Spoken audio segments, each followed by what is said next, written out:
저는 작년 봄에 결혼해서 아직 결혼 생활을 1년도 채우지 못한 35살의 여자입니다. 20대 중반부터 몇 년 만나던 사람과 제 나이 28에 헤어지게 되었고 그 뒤로는 새로운 남자를 만나기가 싫어졌어요. 열심히 일하고 앞만 보고 살다 보니 정신 차렸을 때는 이미 제 나이가 33이더라고요. 서울이나 경기도도 아니라 지방의 작은 중소도시에서 살고 있다 보니 새로운 사람을 만나는 기회가 쉽게 찾아오진 않았습니다.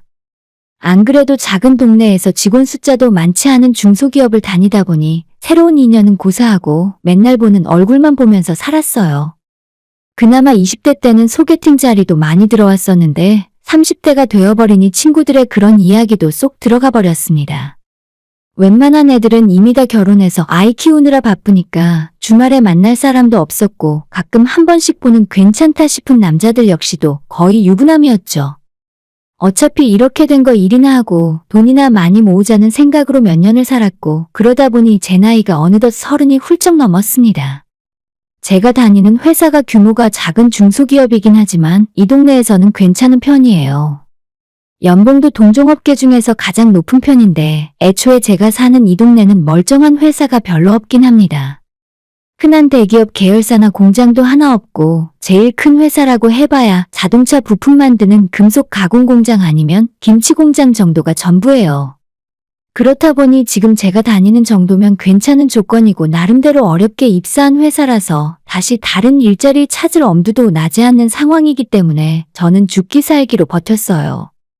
직원들 대부분이 아저씨들이라 20대 여자가 다니기에 힘든 점이 정말 많았지만 다른 곳은 여기보다 더하다는 생각에 참을 수밖에 없었습니다. 울기도 많이 울었고 지금 와서는 술 한잔 마시고 욕 한번 하고 지나갈 수 있는 추억들이지만 당시에는 정말 말로 다 못하는 서름이 많았어요. 그렇게 이악 물고 악바리처럼 지금까지 버티고 지냈더니 직급도 주임을 지나서 대리를 달았고 사내에서도 나름 인정을 받고 있어요. 남편과의 본격적인 연애는 1년 반 정도 했지만 실제 알고 지냈던 것은 그로부터 한참 전인 4, 5년 전입니다. 친구의 소개로 알게 되었고 처음엔 친구처럼 다 같이 놀다가 사적으로 따로 만나서 밥도 먹고 데이트 비슷한 것도 하면서 호감을 키워나갔어요.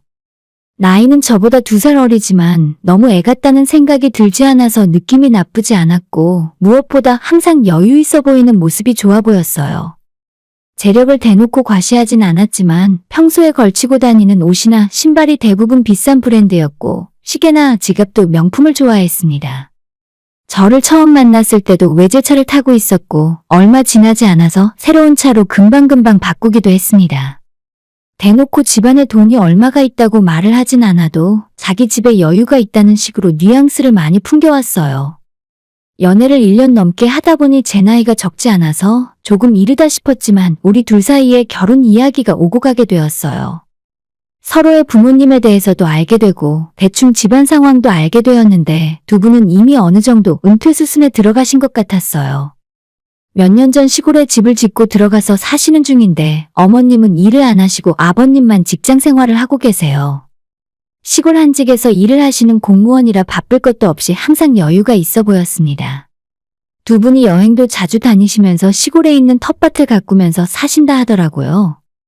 우리 부모님만 해도 비슷한 나이인데 아직은 두 분 모두 열심히 일을 하고 계시거든요. 아빠가 3년 전에 회사를 그만두고 퇴직금으로 식당을 차려서 엄마랑 둘이 하고 있어요. 다행히도 장사는 생각보다 매우 잘 되긴 하지만 아침부터 저녁까지 바쁘게 일하시는 부모님을 보면서 내가 빨리 돈을 많이 벌어서 엄마 아빠 여행도 보내드리고 호강시켜드리고 싶다는 생각을 하게 되더라고요. 그런데 남자친구네 부모님은 딱히 힘들게 사는 것 같지도 않고 볼 때마다 여유가 넘쳐 흘러 보이는 것이 너무 부러웠어요. 처음 인사드리러 갔을 때 시골집이라 걱정했었는데 생각보다 집도 넓고 깔끔해 보였고 아버님이 취미로 골프나 낚시도 즐기시면서 사시더라고요. 집안 식구들도 다들 화목해 보이고 내가 이런 집에서 자란 남자와 결혼해서 살면 제 인생도 큰 걱정 없이 행복하게 살 수 있겠구나 싶었습니다. 다행히도 양가 부모님들이 결혼 승낙을 바로 해주시는 덕분에 빠르게 상견례까지 마치고 올 초에 결혼까지 할 수 있었어요. 시댁에서 신혼집 준비를 도와주시겠다고 했고 우리 부모님도 하나뿐인 딸이 시집을 가는데 어떻게 그냥 보낼 수 있겠냐고 하시면서 양가 부모님이 반반씩 부담해서 신혼집을 전세로 얻었습니다. 여기가 집값이 많이 싼 편이고 전세는 더 저렴한 게 많아서 혼수까지 모두 포함해 1억 5천이 들지 않았던 것 같아요. 전세금은 부모님들끼리 반반 부담하셨고 들어가는 혼수 비용은 저와 남편이 반반씩 부담했어요.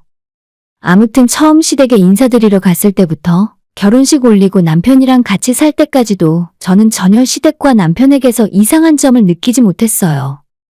엄청난 부자는 아니더라도 적당히 중산층 정도로는 살고 계시는 것 같았기 때문에 제 앞에 펼쳐진 결혼 생활에 문제가 있을 줄은 꿈에도 몰랐습니다. 저나 남편이나 다른 형제도 없었고 딱 우리 두 사람만 신경 쓰고 살면 될 줄 알았는데 결혼식 올리고 반년 정도 지났을 때 시댁 집안의 실체에 대해서 알 수 있었어요. 일단 시부모님의 노후 준비가 전혀 아무것도 되어 있지 않았습니다. 여유 있어 보이던 겉모습은 전혀 현실과는 달랐고 말 그대로 빚 좋은 게 살고 속빈강정이라는 말이 딱 어울리는 집안이었어요. 지금 살고 계신 넓은 집은 알고 보니 아주 저렴한 가격에 전세로 살고 계셨고 그마저도 저희 결혼할 때 신혼집을 해주시기 위해 전세금을 담보로 대출까지 받으신 상황이었죠. 제가 생각할 때는 시부모님이 편안하게 사실 수 있는 집도 있고 다른 큰 재산이 없더라도 아버님 퇴직하시면 나오는 공무원 연금이 있으니 저희가 걱정할 필요는 없을 줄 알았죠. 하지만 집도 전세였고 그마저 전세금의 대부분을 다시 대출을 받아서 저희 신혼집 마련해 주려고 전부 사용해버렸기 때문에 앞날이 캄캄하더라고요. 제가 남편이나 시댁 재산 덕보고 살 생각까지는 없었지만 적어도 내가 벌어서 시부모를 봉양하는 건 원하지 않았습니다. 이럴 줄 알았으면 전세금 지원도 받지 않았을 텐데 그런 중요한 이야기를 왜 결혼하고 난 뒤로 한참 후에야 해주는 건지 모르겠어요. 남편이 자기 집안이 여유가 있다고 직접 대놓고 거짓말을 한 적은 없지만 그럴 거면 은근히 티라도 내지 말았어야죠. 애초에 이런 중요한 이야기는 결혼 전에 미리 말을 해줬어야 하지 않나 싶더라고요. 시부모님 노후 준비 어떻게 할 거냐고 나중에 집도 절도 없이 생활비도 부족하면 우리가 먹여 살려야 하는 거냐고 물었는데 남편은 너무나도 당당했습니다. 우리가 조금 도와드리면 될 거 아냐? 어차피 받은 것도 있는데. 나 결혼하기 전에는 용돈을 30만 원씩 드려왔었는데 이젠 50만 원은 드리고 싶어. 라고 이야기하더라고요. 우리 부부의 벌이를 생각해보면 50만 원이 아예 못 드릴 금액은 아닙니다. 하지만 상황이 이 모양인데도 자기들은 할 거다 하는 시부모들이 그때부터는 조금 다르게 보였습니다. 아버님은 아직도 골프와 낚시를 즐기고 연휴마다 어머님과 여행을 다니십니다.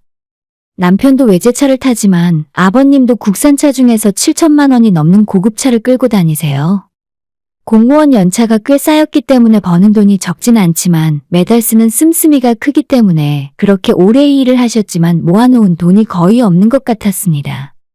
은퇴하시면 지금보다 훨씬 수입이 줄어들 것이 불을 보듯 뻔한 일이고 당연히 저희한테 이것저것 기대를 많이 하시겠죠? 우리도 지금이야 젊고 열심히 일해서 돈을 벌 수 있다지만 노후도 준비해야 하고 집도 사야 하고 아이 낳고 살다 보면 돈 들어갈 일이 한두 가지가 아닌데 어떻게 시부모를 부양하고 살아야 하나 막막했습니다. 남편에게 왜 이걸 이제야 이야기하냐고 앞으로 대체 어쩔 셈이냐고 물어보니 남편은 정말 하나도 당황하는 기색 없이 우리 둘이서 맞벌이하면서 버는 돈이 얼만데 시부모한테 겨우 그 정도는 보내도 문제없지 않냐고 하더라고요. 그리고 누나가 나보다 훨씬 더 많이 벌잖아. 우리 엄마 아빠한테 50만 원, 100만 원 정도 보내드려도 아무런 지장도 없어. 결혼할 때 해준 게 얼만데. 결혼할 때 시댁에서 해주긴 해주신 것이 맞죠. 하지만 할 수만 있다면 당장에라도 돌려드리고 서로 안 돕고 사는 것이 낫겠다 싶더라고요. 안 그래도 노후 준비고 뭐고 아무것도 안 되어 있는 상황인데 우리 결혼할 때 시댁에서 무리해서 도와주셨다면서 용돈이나 시부모님 노후는 절대 양보할 수 없다고 하는 겁니다. 나도 양심이 있지. 그렇게까지 많이 보내자고 안 해. 그리고 우리 아빠 공무원이라 은퇴하면 연금도 나오잖아. 그냥 적당히 성의 표시하는 정도로만 드리면 뭐라고 안 하실 거야. 남편은 부탁인지 협박인지 모를 이야기를 계속하면서 결국엔 한치의 양보도 하지 않고 본인이 생각하는 대로 제가 따라오길 원했어요. 본인 집안의 형편이 좋지 않다면 최소한 결혼 전에 솔직히 이야기라도 했어야 제가 마음의 준비라도 할 수 있지 않았을까요?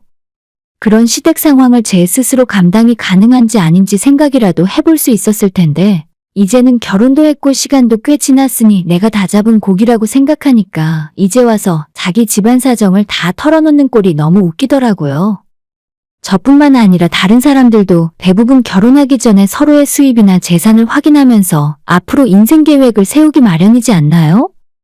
우리 부부 벌이가 어느 정도는 되니까 저금은 얼마나 하고 생활비는 얼마를 쓰고 남편과 내 용돈은 얼마씩 쓰면서 언제 집을 사야 할지 전부 다 계획을 세워놓고 있었는데 결혼한 지 겨우 반년 만에 제 모든 계획이 물거품이 되어버렸습니다. 당장은 크게 문제가 생기진 않는다지만 만에 하나 남편과 저 둘 중 한 명이 갑자기 아프기라도 해서 수입이 줄어들면 어쩌라는 거죠? 제가 아이가 생겨서 육아휴직을 하는 바람에 벌이가 줄어들거나 최악의 경우에는 회사에 복직을 못해서 남편 외벌이로 살아야 하면 어떻게 해야 하나요? 요즘 세상에 평생 직장도 없고 아무리 튼튼한 회사에 다닌다고 하지만 나이가 40이 넘으면 회사에서 버티고 있기 힘든 게 현실인데 이제 60대 초반이신 시부모님을 앞으로 10년, 20년 동안 어떻게 벌어서 먹여 살릴 수 있을지 눈앞이 캄캄해졌어요. 일단 돈 문제는 천천히 다시 생각해보자고 이야기해놓고 이틀 동안 엄청 고민했어요. 차마 다른 사람들에겐 물어보기에도 창피하고 우리 친정부모님도 이 소식을 들으면 쓸데없이 걱정을 하실까봐 이야기도 못하고 혼자 벙어리 냉가슴 끙끙 앓았습니다. 그래도 저는 그때까지는 남편을 사랑하는 마음이 컸고 어떻게든 부부의 형태라도 유지하고 살고 싶어서 일단 남편이 하자는 대로 최소한의 용돈을 드리기로 했습니다. 다만 혹시나 나중에 일이 잘못될 수도 있으니까 월급 관리는 각자 따로 하기로 했어요. 생활비 통장을 하나 만들어서 서로가 50만 원씩 매달 집어넣고 그 돈으로 공과금과 우리 두 사람의 식비 생활비 등을 해결하면서 나머지 개인 지출은 알아서 하고 돈 관리도 알아서 하기로 했습니다. 당신 월급에서 시부모님 용돈 보내드려. 50만 원을 보내든 100만 원을 보내든 내가 상관 안 할게. 그럼 불만 없지? 남편도 제가 하는 소리가 썩 나쁜 제안은 아니었는지 제 이야기에 동의했고 그때부터 한 집에서 살지만 각자 따로 주머니 차고 머릿속으로는 다른 생각을 하며 살기 시작했습니다. 아직도 좋아하는 마음은 있었기 때문에 퇴근하고 집에 오면 남편과 지낼 수 있다는 것은 너무 좋고 행복한 일이었지만 시댁 생각만 하면 머리가 지끈지끈 아파왔어요.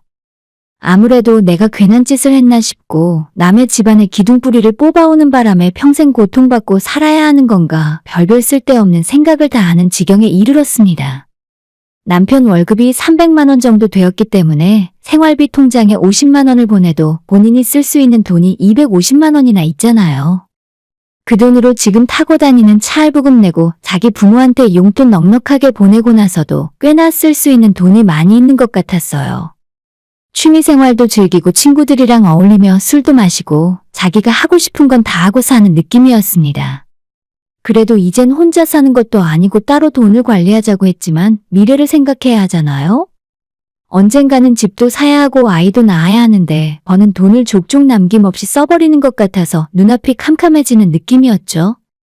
저는 사실 그때부터 뭔가 잘못되어도 단단히 잘못되었다고 생각을 하고 있었는지 믿을 건 남편이 아니라 내 돈밖에 없다는 생각으로 오히려 결혼 전보다 더 악착같이 아끼며 돈을 모으고 살았습니다. 만약 시부모가 문제를 일으키건 우리 두 사람 사이에서 크게 문제가 생긴다면 언제라도 제 몫을 챙겨서 도망칠 준비를 하면서 살았어요. 하지만 그렇게 계산적으로 살기 시작하면서 당연히 제 마음은 편하지 않았습니다. 이게 과연 옳게된 부부관계가 맞는지도 모르겠고 친구들과 늦게까지 술을 마시며 놀다가 들어와 잠을 자고 있는 남편을 보면 이제라도 경제권을 합쳐서 다시 함께 열심히 살려고 노력하는 것이 맞는 건가 수없이 많은 고민을 하면서 지냈어요.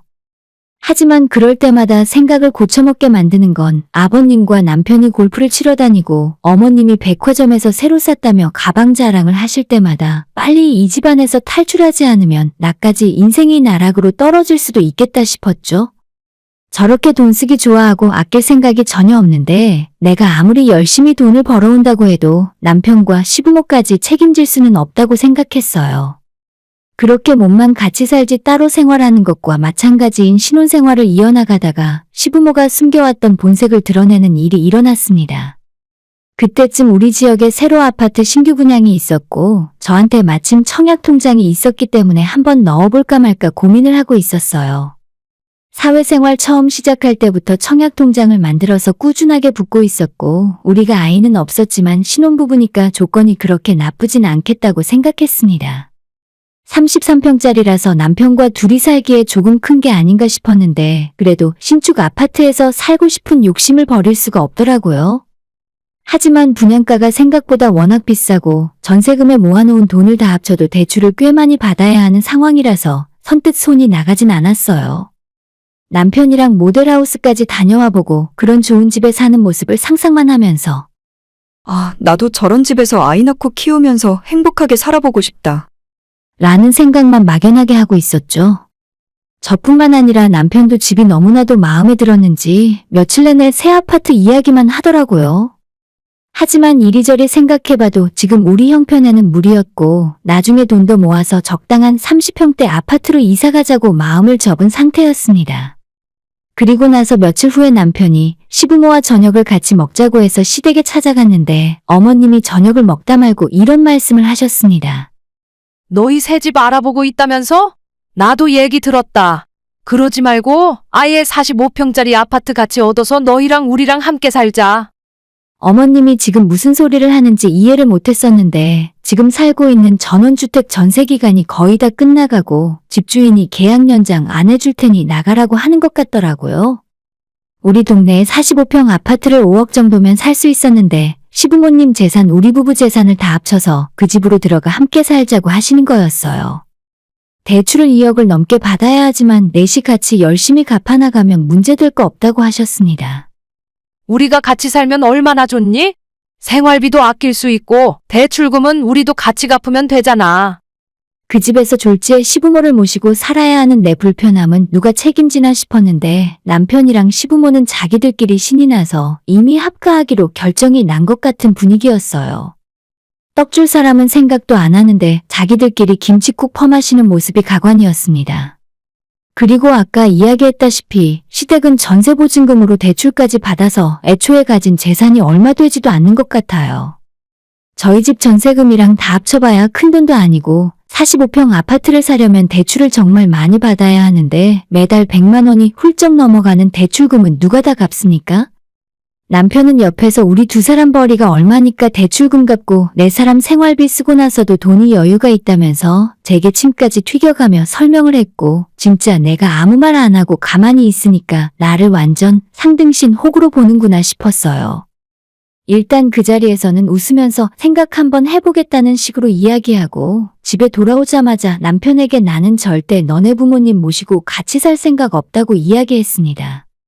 제 말에 남편은 당황하면서 모시고 살라는 의미는 아니었다고 그냥 두 집이 같이 힘을 합치면 훨씬 넓은 집에서 편하게 살 수 있으니까 서로 좋은 거 아니냐고 다시 생각해보라고 하네요.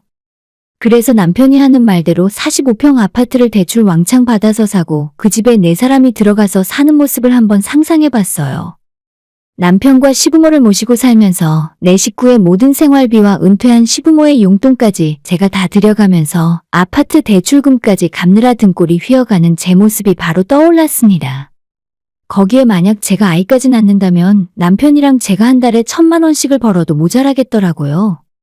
남편은 같이 살면 시어머니가 아이까지 다 봐주는데 좋지 않냐고 요즘 세상에 그런 시부모가 어디 있냐면서 웃고 있는데 그 모습을 보고 있으니 당장이라도 욕이 튀어나올 것 같고 진짜 뺨이라도 한 대 치고 싶은 심정이라서 그냥 앞으로 시부모와 합가 이야기는 내 앞에서 절대 하지 말라고 경고하고 안방으로 들어와서 그날의 대화는 끝이 났죠. 진짜 돈 이야기까지는 안 하고 싶었는데 남편은 세금 떼면 4천이 조금 안 되는 연봉을 받고 있었고 시부모에게 매달 50만 원에서 100만 원 정도를 보내고 있으니까 실제로는 3천도 벌지 못하는 것과 마찬가지고 제가 5천 조금 넘게 벌고 있는데 아무리 남편과 시부모의 속내를 좋게 해석하려고 해도 내가 고생해가며 번 돈으로 자기들 노후까지 편하게 호의호식하겠다는 소리로밖에는 안 들렸어요. 그날 남편과는 아무런 대화를 하지 않았고 다음날 출근해서 일을 하고 있었는데 오후에 시모에게서 전화가 왔습니다.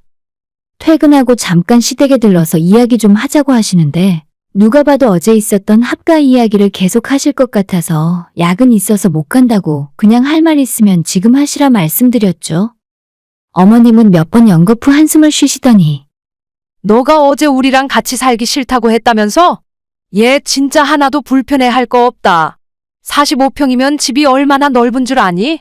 그리고 요즘 세상에 고부 갈등이 어디 있어? 오히려 시어머니들이 며느리 눈치 보면서 산다더라.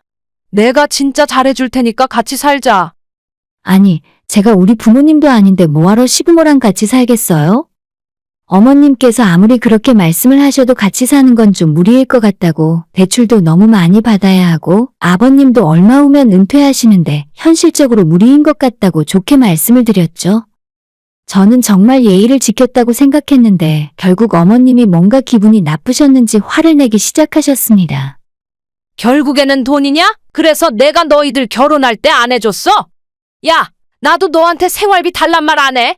누굴 거지 취급하고 있어? 너 우리랑 같이 살 생각 없으면 너가 우리 집안에서 나가. 그딴 며느리 나는 필요도 없다. 진짜 황당하고 어이가 없더라고요. 지금 이 상황에서 내가 먼저 화를 내도 모자란데 오히려 왜 욕을 먹고 있나 싶었습니다. 일단 어머님이랑 말이 안 통하니 대충 바쁘다는 핑계를 대고 전화를 끊었어요. 저녁에 집에 돌아와서 남편에게 어머님이 낮에 전화 와서 같이 안 살 거면 이혼하고 나가라고 했는데 어떻게 생각하냐고 물어봤더니 남편은 자기 엄마랑 똑같이 한숨을 푹푹 쉬며 당신은 그렇게 우리 부모님이랑 같이 사는 게 싫어? 뭐 잘못한 것도 없는데 왜 그러는 거야? 그 말을 듣고 저는 남편에게 그럼 너는 장인어른 장모님이랑 같이 살 수 있냐고 되물었어요. 당연하지. 난 하나도 걱정 안 해. 이참에 장인 장모님까지 전부 모시고 6명이 한 집에 살까? 근데 우린 괜찮은데 장인어른이 불편해 하시겠지. 말이나 못하면 믿지는 않을 것 같아요. 남편은 장인 장모를 모시고 얼마든지 살 수 있지만 처가부모님이 불편해 하실 것 같아서 결국엔 못하겠다 하더라고요. 시부모님은 몇 년이 지나면 아버님도 은퇴하시고 결국 누군가 돌봐줘야만 하니까 저보고 너무 이기적으로 생각하지 말고 이번에 한 번만 양보하랍니다. 표정 하나 안 변하고 저딴 소리를 하는 남편을 보면서 이거 절대로 말로 해서는 안 되겠구나 싶었고 대화로 풀 생각은 집어치우고 당분간 시간을 좀 갖자 말하고 저는 짐을 챙겨서 친정으로 갔습니다. 최소한 며칠 동안 조용히 머리나 식히고 앞으로 어떻게 해야 할까 생각을 정리해보려고 했는데 엄마가 우거지상이 된 제 표정을 보시고는 무슨 일이냐고 물으셨습니다. 얘기를 할까 말까 고민하다가 이건 혼자서는 도저히 해결할 수 없을 것 같아서 결혼하고 지금까지 있었던 남편과 시댁 이야기를 하나하나 다 해드렸습니다. 엄마는 제 이야기를 듣고 내 딸이 똑똑한 줄 알았는데 이렇게 멍청하고 맹추 같다고 가슴을 치시더니 너가 그 집안 기둥뿌리 뽑아서 와서 그래. 지금이라도 늦지 않았으니 이혼해라. 너희들 앞길이 구만리인데 벌써부터 부모 모시고 어떻게 사니? 앞으로 계속 남편과 같이 살면 시부모를 모시고 살든 아니든 시댁의 원망은 제가 다 듣고 살게 될 거라고 하시면서 시간 끌다가 아이가 생기고 돌이킬 수 없게 되기 전에 빨리 이혼하라 하셨습니다. 그날 밤에 다시 택시 타고 집으로 돌아와서 남편에게 나는 당신 부모 노후를 책임지기 싫고 절대 모시고 살고 싶지 않다고 그냥 너랑 나랑 생각이 너무 다르니까 늦기 전에 빨리 이혼하자고 이야기했어요. 남편은 이혼 이야기까지 제 입에서 나오니까 무슨 이런 일로 이혼을 하냐고 안 된다 하더라고요. 이유가 없긴 왜 없어? 너랑 너희 부모들은 지금도 나한테 같이 살자고 강요하고 있잖아. 이것도 일종의 폭력이나 마찬가지야, 알아? 모르면 변호사한테 물어보던가. 어차피 결혼하고 지금까지 통장도 따로 관리하고 살았는데 그냥 깔끔하게 이혼하고 너가 혼자서 평생 너네 부모 모시고 행복하게 살라고 했죠. 우리 친정집이 시댁보다 경제적으로 훨씬 낫고 어느 정도 노후 준비도 되어 있지만 아직까지 부모님 두 분 모두 매일 아침부터 열심히 일하고 사십니다. 훨씬 돈도 많이 벌고 재산도 많지만 골프채 한번 잡아보신 적도 없어요.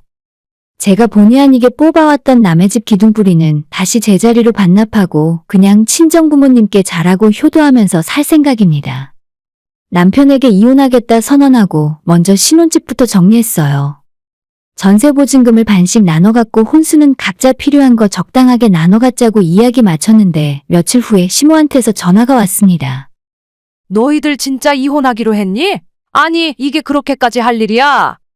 자기가 그때는 너무 화가 나서 말실수했다고 그것 때문에 이혼하는 거냐고 묻더라고요.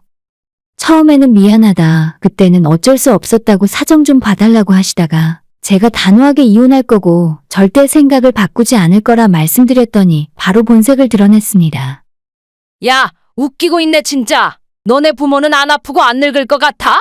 어차피 너도 이혼하고 친정 들어가 봐야 늙은이 모시고 사는 건 똑같아.